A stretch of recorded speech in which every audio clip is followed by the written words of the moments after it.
Hello everyone! I am here to teach you how to make your own server. Madali lang to and also free, guys.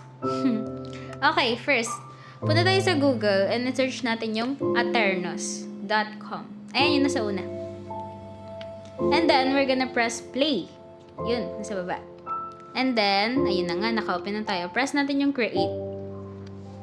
And then, pinutin nyo yung Bedrock Edition when you're playing Bedrock version.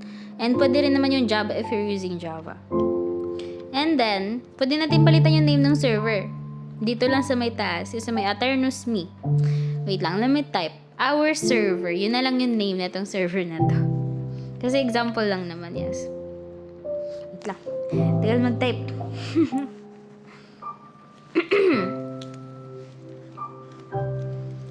This take time talaga.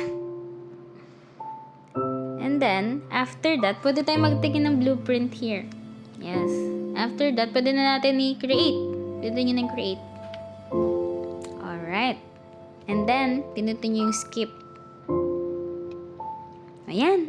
It's already made, guys. So easy and fast. And wala pang babayaran. Ayan o.